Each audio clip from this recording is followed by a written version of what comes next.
हाँ दोस्तों, नमस्कार। मैं डॉक्टर एम के मिश्रा आप लोगों का स्वागत करता हूँ, वंदन करता हूँ और अभिनंदन करता हूँ। देखिए दोस्तों, आज हम लोग थोड़ा सा कुछ एवीएन के विषय में चर्चा करेंगे। कुछ चर्चाएं ज़रूरी थी तो मैं आप लोगों के बीच शेयर कर रहा हूँ। देखिए दोस्तों, सबसे प्रथम चीज़ तो ये होती है कि एवीएन के विषय में पूरी जानकारी को जानें कि एवीएन क्या है, क्यों होता है, इसकी रिकवरी कैसी होती है, कौन से लोग ठीक होते हैं और कौन से लोग नहीं भी ठीक होते हैं। ठीक है, तो देखिए दोस्तों, सबसे प्रथम चीज़ तो ये है कि एवीएन को जो है हम लोग कई नामों से जानते हैं।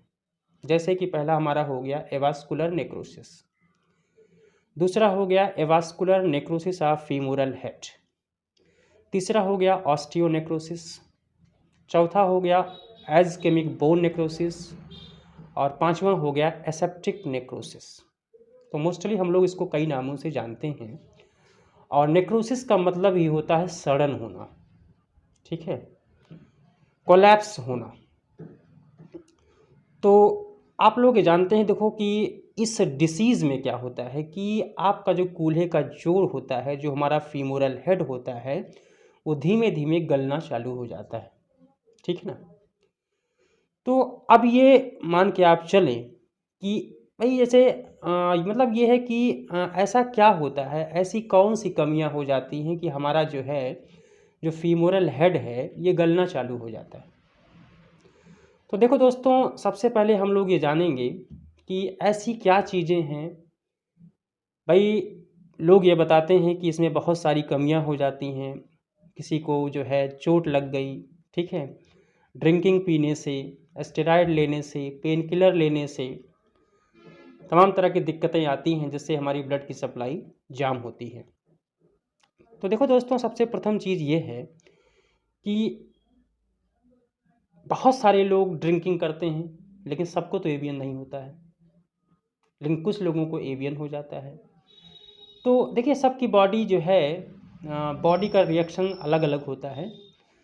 तो देखो दोस्तों, मोस्टली हम लोग अगर इस पर बात करेंगे कि किसी को चोट लग गई, स्टेरॉइड खाया, पेन किलर्स लिया, ठीक है, या कोई आपको डिसीज़ बहुत दिनों से बनी हुई है, तो ऐसा हमारी बॉडी में क्या कम होता है जिसके कारण से हमारी हिप जॉइंट की जो ब्लड सप्लाई होती है वो रुक जाती है। तो देखो दोस्तों, अगर इस पर ध्यान दिया जाए, इस बॉडी में, देखो सभी की बॉडी में अगर हम लोग ध्यान देंगे तो सारा रोल जो होता है केवल ब्लड का होता है। भाई इस बॉडी में तीन चीज़ें हैं सबकी। पहला होता है ब्लड, दूसरा होता है बोन और तीसरा होता है हमारा फ्लैश यानी मांस। ठीक है, तो अब यहाँ पर ये देखना है कि जो हमारा, भाई जो हमारी मांस है, जो हमारा अब हमारी बोन है, इसका कोई ज़्यादा रोल नहीं होता है, लेकिन समस्त जो रिएक्शन होता है वो हमारे ब्लड का होता है।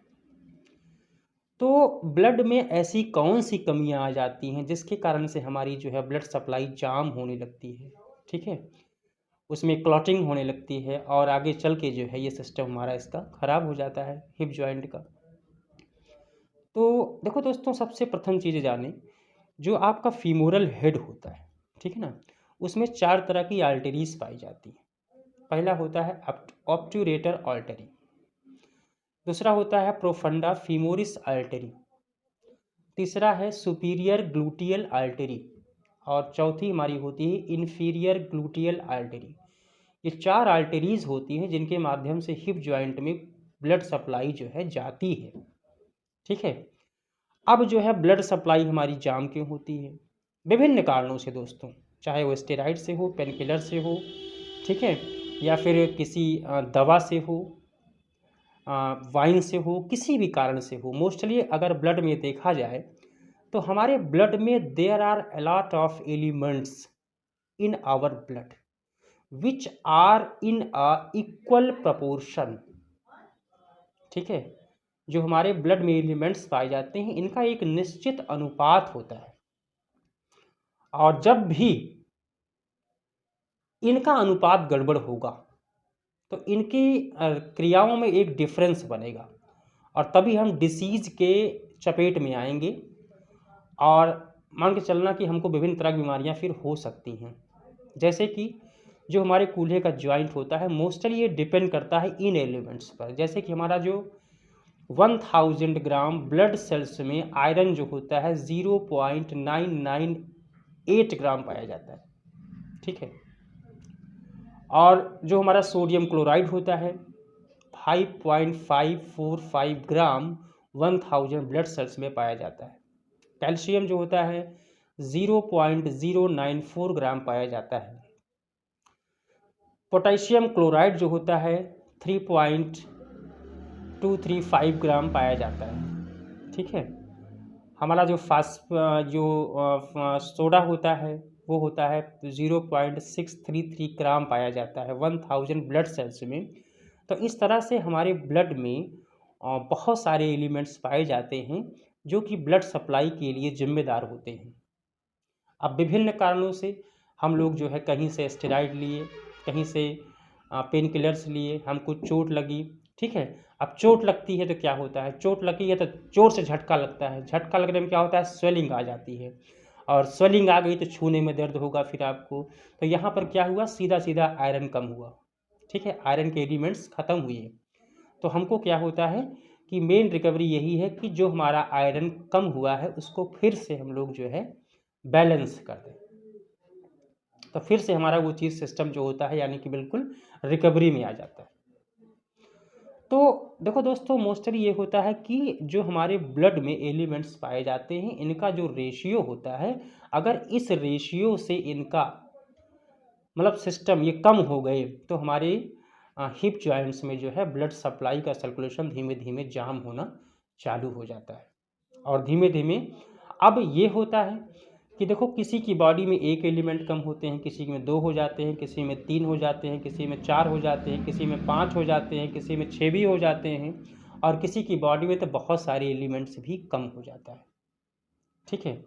अब क्या होता है कि अगर इन एलिमेंट्स को ये जान लिया जाए कि किसकी बॉडी में कितना एलिमेंट कम हुआ है और कितनी क्वांटिटी में कम हुआ है, और इसे अगर फिर से रिफिल कर दिया जाए तो आपकी बॉडी का जो बैलेंस है वो फिर से रिक्रिएट हो जाएगा, और पुनः आप धीरे धीरे जो सिस्टम आपका गड़बड़ हुआ है फिर से वो ठीक होना स्टार्ट हो जाता है, ठीक है। तो हम लोग क्या करते हैं, देखो जैसे कि जीभ की फोटो देखते हैं, means everything I see on the tongue, when you send a photo of tongue means I see your tongue, and means every element I see on your tongue means which elements are decreased and how many elements are decreased in your body, then means I fulfill the element into your body in the form of medicine।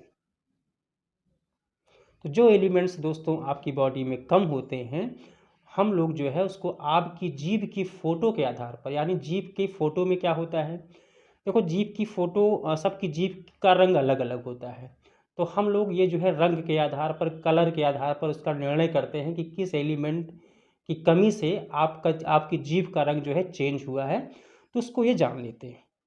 अब उसी आधार पर हम लोग जो है उसको refill करते हैं, यानी कि बॉडी को जो है नेचुरल तरीके से जो हमारी बॉडी की रियल आवश्यकता है उन चीज़ों को फिल करके पुनः एवीएन को ठीक करते हैं। और दोस्तों इस तरह से एवीएन तो ठीक होता ही है, प्लस में अगर आपको और भी सारी दिक्कतें बनी हुई हैं तो वो भी उसी के साथ में ठीक हो जाती हैं, ठीक है। तो दोस्तों ये होती है इसकी रिकवरी। अब ये होता है दोस्त, देखिए भाई एवीएन में 4 स्टेज होती है। फर्स्ट स्टेज में क्या होता है, एक्सरे आपका नॉर्मल आता है लेकिन एमआरआई ही डेड बोन्स को बता सकती है। सेकंड स्टेज में क्या होता है, साफ साफ जो है एमआरआई में दिखता है कि आपके अंदर नेक्रोसिस हो रही है, लेकिन आपका फीमोरल हेड बचा रहता है। थर्ड स्टेज में क्या होता है, उसमें यानी क्रिस्केंट शेप बन जाता है, यानी धीमे धीमे जो है कार्टिलेज का कोलैप्स चालू हो जाता है, और फोर्थ स्टेज में तो बहुत ज़्यादा ही हो जाता है, ठीक है। तो दोस्तों अगर ये देखा जाए रिकवरी के बारे में, तो सबसे प्रथम चीज़ देखो दोस्त ये है कि इसमें देखो फर्स्ट स्टेज, सेकंड स्टेज और थर्ड स्टेज वाले ये लोग जो है 6 से 8 महीने के अंदर जो है बहुत अच्छे से रिकवर हो जाते हैं और मान के चलना कि बिल्कुल नेचुरली ढंग से ये लोग ठीक होते हैं। और ऐसे लोग जो 4th स्टेज वाले भी हैं लेकिन चल रहे हैं, ठीक है? बहुत ज़्यादा उनको पेन नहीं है, काम कर रहे हैं, धीमे-धीमे चल रहे हैं, लिम्पिंग है, दर्द है, तो ऐसे लोग भी मान के चलना कि वाल्व उनका चाहे इतना ख़राब होता है लेकिन ये है कि वो लोग भी ठीक हो जाते हैं, थोड़ा उनको समय और लगता है। लेकिन जो लोग बहुत ही मतलब कंडीशन गड़बड़ है, जो बिल्कुल चल ही नहीं पाते हैं, बिस्तर से उठ ही नहीं पाते हैं और जिनका हिप यानी कि जो हमारा फीमोरल हेड है बहुत ज़्यादा मात्रा में यानी कि गल चुका है, तो ऐसे लोग जो है भई उनको तो थोड़ा-सा लंबा समय लगेगा, लेकिन ये है कि ठीक होने के बहुत सारे चांस उनके भी रहते हैं। लेकिन ऐसे लोग जिनका फीमोरल हेल्थ बहुत ज़्यादा ख़राब हो गया है और चल नहीं पाते हैं, तो वो लोग बिल्कुल THR का सहारा लें, बिल्कुल मान के चलना वो लोग देरी ना करें। लेकिन ऐसे लोग जो चल रहे हैं लेकिन दर्द है, लिम्पिंग है, ऐसे लोग जो है बिल्कुल 6 से 8 महीने के अंदर ठीक हो जाते हैं और अ, जो रिकवरी होती है वो परमानेंट की होती है और नेचुरल तरीके से होती है। अब हमारे यहाँ से जो भी लोग ठीक हुए हैं, सबसे प्रथम चीज़ तो ये है कि देखो हमारे यहाँ से जो भी लोग दवा खा रहे हैं, सारे लोग अच्छे हैं और सबसे बड़ी चीज़ तो ये है कि 2 लोगों ने अभी तक पूरा कोर्स किया है और 6 महीने से उनकी दवा पूर्णतः बंद है, लेकिन फिर भी उनको AVN नहीं हुआ, बिल्कुल वो ठीक हैं। दौड़ रहे हैं, काम कर रहे हैं, जो बिस्तर से वो चल नहीं पाते थे, आज वो सारा काम कर रहे हैं बिल्कुल नॉर्मल वे में, ठीक है ना? सीढ़ी चढ़ना, उतरना, दौड़ना, काम करना और इंडियन टॉयलेट में बैठना, उठना, सारा काम करना, सारा काम वो लोग करते हैं फ़िलहाल में, ठीक है? और जो भी लोग हमारे यहाँ से इलाज कर रहे हैं, सभी लोगों को बढ़िया आराम है। हमको ये है कि हमारे पास जो भी लोग बेचारे आएँ, वो बढ़िया से ठीक हो जाएँ, जहाँ भी रहें स्वस्थ रहें और मस्त रहें। अब देखो दोस्तों सभी लोग सभी डॉक्टर्स अपना अच्छा कार्य करते हैं। दवाएँ आप कहीं से भी लें, कोई दिक्कत नहीं है, जहाँ भी आपको अच्छा लगे। लेकिन दोस्त एक चीज़ आप ये जानना कि प्यासा को शुद्ध पानी चाहिए। अगर आपको शुद्ध पानी नहीं मिलेगा तो आपकी प्यास नहीं जाएगी, ठीक है? तो बिल्कुल ये मान के आप चलें कि अगर आप सही चीज़ पाएँगे तो सही रिकवरी होगी और परमानेंट की रिकवरी होगी। और दोस्तों ये आप अच्छी तरह से जानते हैं कि दर्द ख़त्म होने से AVN नहीं जाता है, पेन किलर और स्टेरॉइड से AVN बिल्कुल नहीं जाता है, AVN कमियों से होता है। तो अगर हम कमियों की पूर्ति करेंगे और जब कमियाँ पूरी हो जाएँगी तो ये डिसीज़ जो है जड़ से ख़त्म हो जाती है। तो दोस्तों आगे बढ़ें, डर के आगे जीत है, ठीक है? डरे नहीं और आगे बढ़ें। और दोस्तों अगर ज़िंदगी में कुछ करना है तो रिस्क तो लेना पड़ेगा ना, नो रिस्क नो गेन। और डर के आगे जीत है, आगे बढ़ें, AVN ठीक होता है और कहीं से भी आप दवा लें, अच्छे डॉक्टर से आप सलाह करके दवा लें। और अगर आप चाहें तो हमसे भी आप सलाह कर सकते हैं, दिन में 2 बजे से लेके 4 बजे तक आप हमको कॉल कर सकते हैं, मैं पूरी आपकी हेल्प करूँगा। और ये कोई ज़रूरी नहीं कि आप दवा हमसे ही लें, कहीं से भी आप ले सकते हैं, जहाँ आपकी मर्ज़ी हो। लेकिन दोस्तों ये चीज़ है कि सही इलाज लें, सही तरीके से लें और दर्द की दवा ना खाएँ, स्टेरॉइड और पेन किलर्स ना लें, उससे आपका नुकसान ही होगा, ठीक है? और प्राकृतिक चीज़ें लें, जैसा भी है। और फ़िलहाल में सभी लोग स्वस्थ रहें, मस्त रहें और बढ़िया से आगे जाएँ और जहाँ भी रहें खुश रहें दोस्तों।